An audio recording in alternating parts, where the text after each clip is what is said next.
Hi friends, welcome back to DK recipes. இந்த lockdown நேரத்தில் குழந்தைங்க எல்லாரும் வீட்டிலே இருக்காங்க. அவங்களுக்கு பிடித்தமான ஸ்நாக்ஸ் ஐட்டம், அதுவும் சத்தானது, நமக்கு செய்கிறதுக்கு ஈஸியானது, சட்டுன்னு 10 நிமிஷத்தில் செஞ்சு அசத்திடலாம். இன்றைக்கி நம்ம 3 விதமான ஸ்நாக்ஸ் ஐட்டம் செய்கிறது எப்படின்னு பார்ப்போங்க.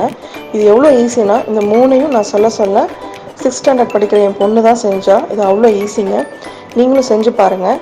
இதில் வந்து நான் 3 ஐட்டம்ஸ்லேயுமே நாட்டு சக்கரை தாங்க யூஸ் பண்ணியிருக்கேன். ஸோ இது ஹெல்த்தியானதும் கூடங்க. இது மாதிரி நிறைய ஈஸி ரெசிபிஸ் பார்க்குறதுக்கு கீழே இருக்கிற சப்ஸ்கிரைப் பட்டனை ப்ரெஸ் பண்ணி தஞ்சாவூர் கல்வெட்டு சேனலுக்கு சப்ஸ்கிரைப் பண்ணுங்கள். இந்த ஸ்நாக்ஸ் ஐட்டம்ஸ் பிடிச்சிருந்தா கமெண்ட் பண்ணுங்கள், உங்கள் ஃப்ரெண்ட்ஸ் கூட ஷேர் பண்ணுங்கள்.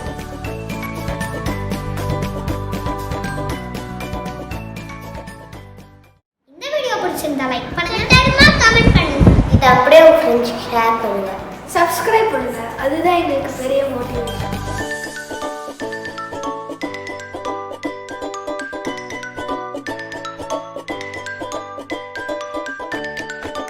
இப்போ நம்ம பொரிகடலை உருண்டை இல்லைன்னா பொட்டுக்கடலை லட்டு எப்படினாலும் சொல்லிக்கலாங்க. இது எப்படி செய்யலான்னு பார்க்கலாம் வாங்க. தேவையான பொருட்கள்: 1 கப் பொரிகடலை, அதே கப்பில் 3/4 கப் சர்க்கரை எடுத்திருக்கேங்க, நாட்டு சர்க்கரை. நீங்கள் வெள்ளை இருந்துச்சுன்னா கூட அதை தட்டி பவுடராக்கி யூஸ் பண்ணிக்கலாம். அப்புறம் 10 முந்திரி, 3 ஏலக்காய், கொஞ்சம் நெய். ஸோ நம்ம ஃபஸ்ட்டு இப்போ என்ன பண்ண போகிறோன்னா, இந்த பொரிகடலை வந்து நல்லா வறுத்துக்க போகிறோங்க. கொஞ்சம் நம்ம பழைய பொரிகடலையாகவும் இருக்கும் இல்லையா, அதனால் நம்ம வெறும் சட்டியில் அந்த மாதிரி வானலியில் போட்டு நல்லா வறுத்துக்கோங்க. ஒரு 3 நிமிஷம் வறுத்தா போதும், சூடு ஏறினா கூட போதும். ஸோ இப்போ அதை வந்து அப்படியே ஒரு பெரிய மிக்ஸி ஜாரில் தட்டிட்டு அதில் வந்து நம்ம வந்து இப்போது நாட்டு சக்கரை, ஏலக்காய், முந்திரி எல்லாத்தையும் ஒன்றா போட்டு தட்டிட்டு நல்லா இந்த மாதிரி பவுட்ரு பண்ணிக்கோங்க. பவுட்ரு பண்ணிவிட்டு நெய்யை சூடாக்கி கொஞ்சம் கொஞ்சமாக அதில் ஊற்றிக்கோங்க. கொஞ்சம் நாங்கள் நெய் தேவைப்படும், ஒரு 1/4 கப் நெய் தான் தேவைப்படும். ஸோ அதை கொஞ்சம் கொஞ்சமாக ஒரு ஓரமாக நீங்கள் ஊற்றி நீங்கள் வந்து அப்படியே உருண்டை பிடிக்க ஆரம்பிக்கலாம். ஸோ இந்த மாதிரி மொத்தமாக கலந்து விட்டுட்டிங்கன்னா, நீங்கள் வேகமாக உருண்டை பிடிச்சிட்டிங்கன்னா நல்லா பிடிச்சிடலாம். அப்படி ஒருவேளை உங்களுக்கு ஸ்லோவாக தான் பண்ண முடியுதுன்னா நீங்கள் ஒரு பக்கமாக மட்டும் ஊற்றிட்டு நீங்கள் வந்து இந்த மாதிரி உருண்டை பிடிக்க ஆரம்பிங்க. நம்ம நல்லா பால் ஷேப்பில் உருட்டிக்கலாம், லட்டு மாதிரி, இல்லை கொலக்கட்டை பிடிக்கிற மாதிரி கூட இந்த மாதிரி பிடிச்சிக்கலாம். ஸோ நமக்கு தேவையான அளவுக்கு நெய் ஊற்றி மீதி இருக்கிற எல்லா மாவையும் கலந்து பிடிச்சிருங்க. ஸோ இது ரொம்ப சத்தானதுங்க உடம்புக்கு.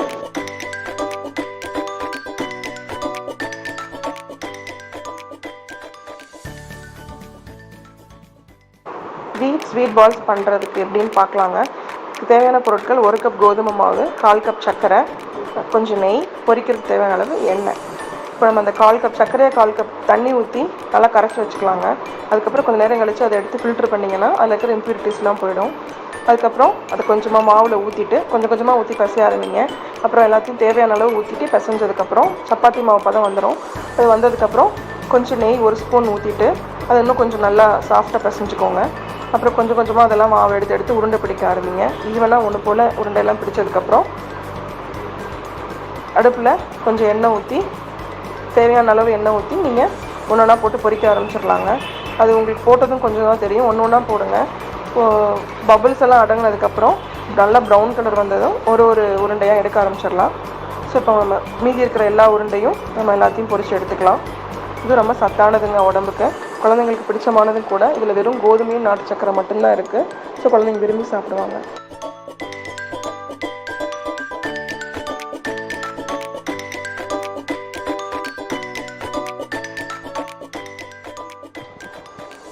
இப்போ நம்ம எப்படி கோதுமை மாவில் கேக் பண்ணலான்னு பார்க்க போனோங்க.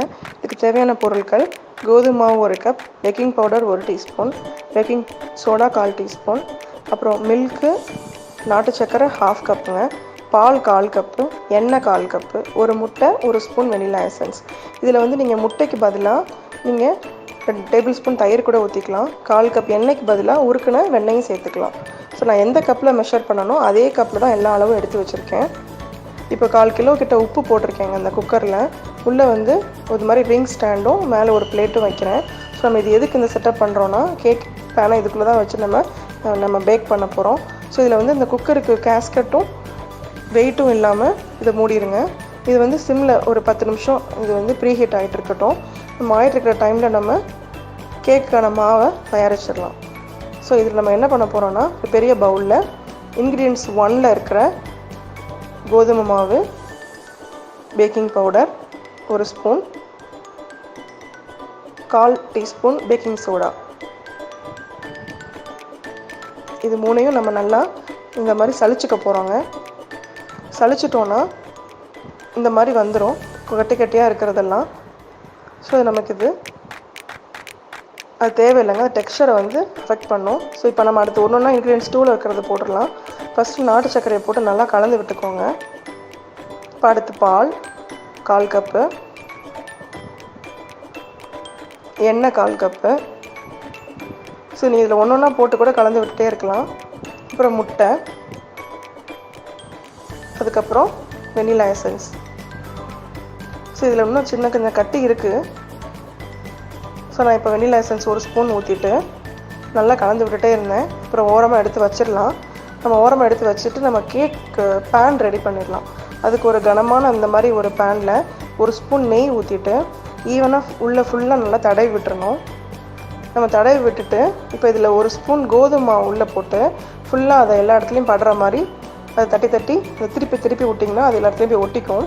இப்போ பாருங்கள், மறுபடியும் நம்ம கேக்கோட பேட்டர் எப்படி கட்டி இல்லாமல் ஆயிடுச்சுன்னு நல்லா கலந்து விட்டுட்டு இந்த மாதிரி எடுத்துகிட்டு இப்போ அந்த பேனில் ஊற்றிடலாம். அந்த கலர் பார்த்திங்கன்னா அந்த நாட்டு சக்கரையோட கலர் தான் அந்த ப்ரௌன் கலர் உங்களுக்கு தெரியுது. ஸோ இப்போ நம்ம நல்லா இதில் ஊற்றிட்டு இப்போ உங்களுக்கு வேணால் இது வந்து நம்ம சாக்லேட் ஃப்ளேவரில் வேணால் கூட இதில் 2 ஸ்பூன் கொக்கோ பவுடர் ஆட் பண்ணிக்கலாங்க. ஸோ இப்போ நான் வந்து டெக்கரேட் பண்ணுறதுக்காக மேலே போடுறதுக்கு சாக்கோ சிப்ஸும் நட்ஸ் பவுடரும் எடுத்து வச்சுருக்கேன்.